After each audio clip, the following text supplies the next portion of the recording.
Voltamos ao vivo, diretamente do Alto do Cristo Luz, nos estúdios da TVC Panorama, TV Cultura para todo o nosso litoral e boa parte do nosso estado de Santa Catarina, com o programa A Hora do Povo. Você pode participar através do Instagram, participe, assista em qualquer lugar, né, do Brasil. Nós estamos ao vivo nesse momento, através do Instagram e também do site da TVC Panorama.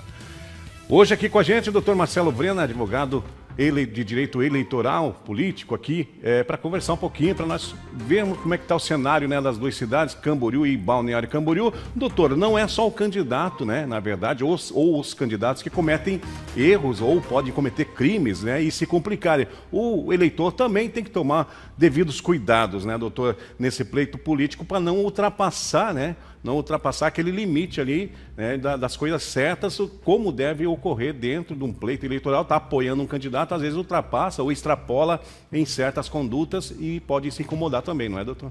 Isso, tanto com os crimes contra a honra, né, que já são conhecidos, que é a difamação, a injúria, a calúnia, né, você acabar aí imputando um crime ou uma desonra para aquela pessoa, você pode vir a responder na justiça comum, né? É lógico que se você disseminar aquilo nesse período eleitoral, o crime pode ser de ordem eleitoral e, além de tudo, você pode responder ali com o pagamento de alguma multa, a depender desse ato, dessa conduta que você tomar.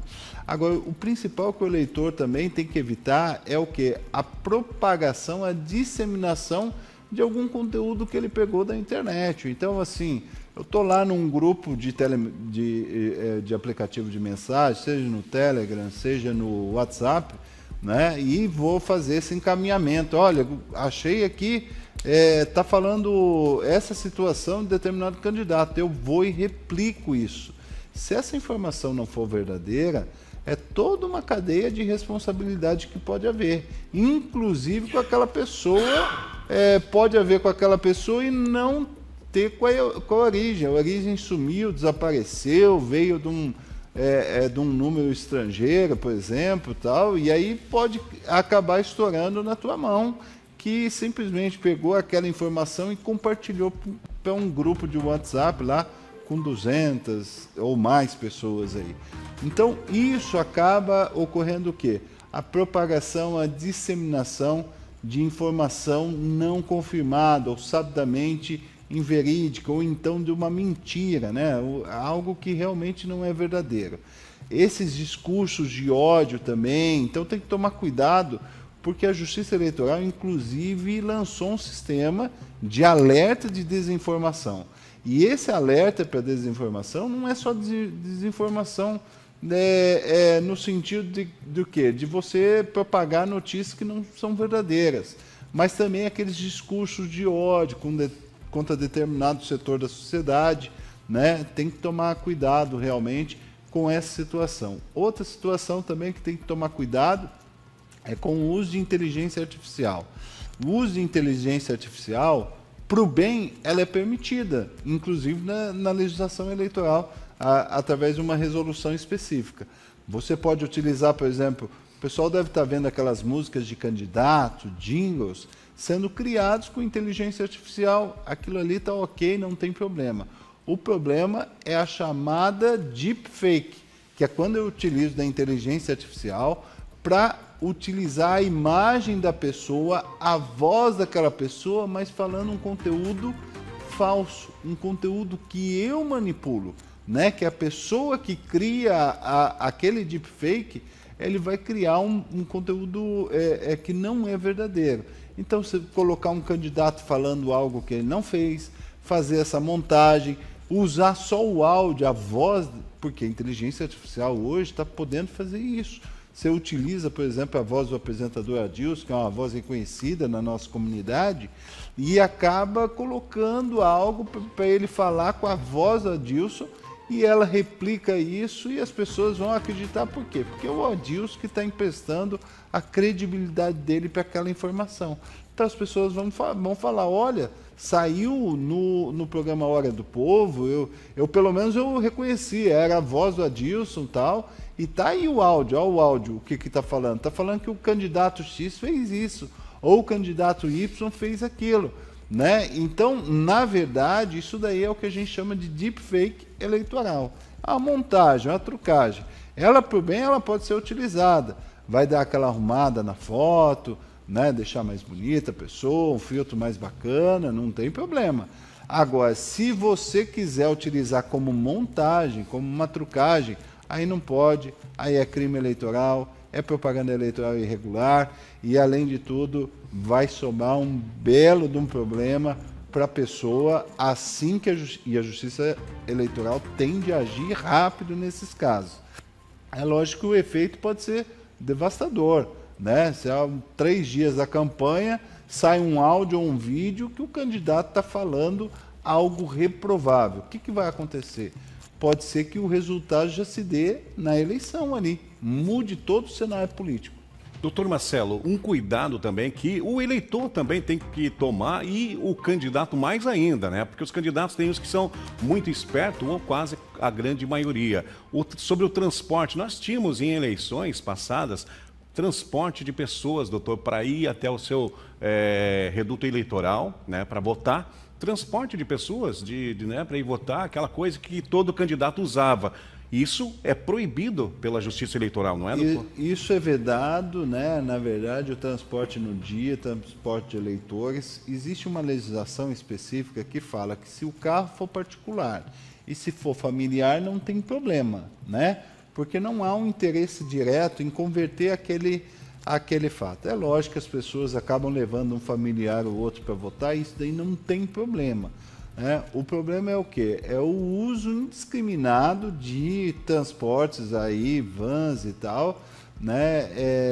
E há em alguns casos, inclusive, a permissão legal para que haja o cadastro de algumas instituições para que faça o transporte do eleitor, né? Mas o uso indiscriminado pelo candidato para transportar pessoas, seja através do seu carro, seja através de veículos contratados, isso daí é crime eleitoral, inclusive, tá? E é vedado. E aí, no dia lá, você vai ter problema muito sério com a Justiça Eleitoral e, inclusive, vai dar a cassação ali desse candidato. Se esse candidato não chegar a ser eleito, pode cassar o diploma dele com muita segurança, deve cassar o diploma dele, quer dizer, já como eleito, ou seja, ele perde uma eleição. Então, tem que ir com calma, tem que ir com cuidado, tentar ali observar os limites, né? O pessoal está aí fazendo jantar, fazendo muita festa aí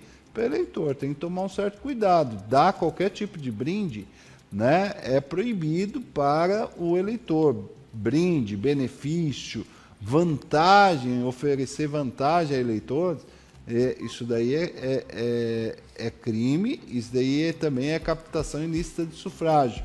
Você vai responder pelo crime, mas o principal, vai ter ali de início, né, e de imediato, talvez, a cassação daquele candidato. Então tem que tomar cuidado realmente com algumas medidas. O pessoal, né, se cede um pouco na ânsia de buscar o voto do eleitor. Então tem que tomar cuidado, não pode oferecer nenhuma vantagem, benefício específico para aquele eleitor.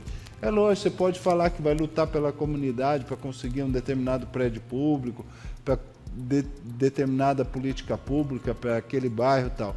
Um benefício específico, ó, eu vou arrumar um emprego para você, eu vou construir a sua casa, eu vou te dar, ou dei, né, um pouco ali de material de construção para você terminar a sua casa. Isso aí é benefício. Cesta básica é o mais conhecido, talvez, de todos. Né? Doutor, como é que fica a questão do combustível? Ó, o combustível para carreata pode. Limitado a 10 litros por veículo, mas tem que estar na prestação de contas. Né? Agora, eu não posso dar o combustível para a pessoa colocar o adesivo no carro. Isso daí eu não pode. Ele tem que colocar o adesivo no carro voluntariamente. 10h59, recebemos hoje aqui nos estúdios da TVC Panorama o Dr. Marcelo Verena, advogado conhecido aqui na nossa região, de direito eleitoral, sabe tudo que pode, que não pode. Traremos mais vezes, espero que o doutor sempre aceite o nosso convite, doutor, porque daqui para frente é que a coisa, né, o bicho vai pegar realmente aí no cenário político. Agradeço mais uma vez a sua disponibilidade de ter vindo, doutor, esclarecer assuntos que é muito importante para o nosso telespectador, para o eleitor que está em casa, às vezes não sabe, né, às vezes não está muito bem informado, porque muda muito, né, o cenário, né, doutor, das leis, enfim, eleitorais, o que pode, o que não pode, teve algumas modificações, e para você não cometer erros, né, e acabar aí caindo aí na malha, né, da justiça eleitoral, que é muito rigorosa. Doutor, o senhor tem um minuto aí para se despedir. Muito obrigado por ter vindo mais uma vez, doutor. Considerações finais. Considerações finais. Então tá, aproveitar até que eu estou aqui, eu não sei se o pessoal já me autoriza, mas assim, nós vamos estar também com pequenos quadros, né, dicas aí daquilo que pode e não pode, vai estar passando. A gente gravou hoje aqui na TVC Panorama, foi uma honra também a gente já ter gravado também esse quadro, e vai estar passando ao longo da programação. Espero que possa aí auxiliar aí os eleitores, auxiliar os candidatos, né, e agradecer novamente pela oportunidade de estar aqui na TV, no seu programa em especial, Adilson, né, que é sempre muito assistido. Muito obrigado. Doutor Marcelo, sempre é bem-vindo, grande profissional, advogado, um querido nosso aqui da TVC Panorama. Vamos para um breve intervalo comercial e depois voltamos no terceiro bloco com matérias policiais, o que movimentou nas últimas 24 horas e também no final de semana todo o setor policial aqui da nossa região. É um instante só.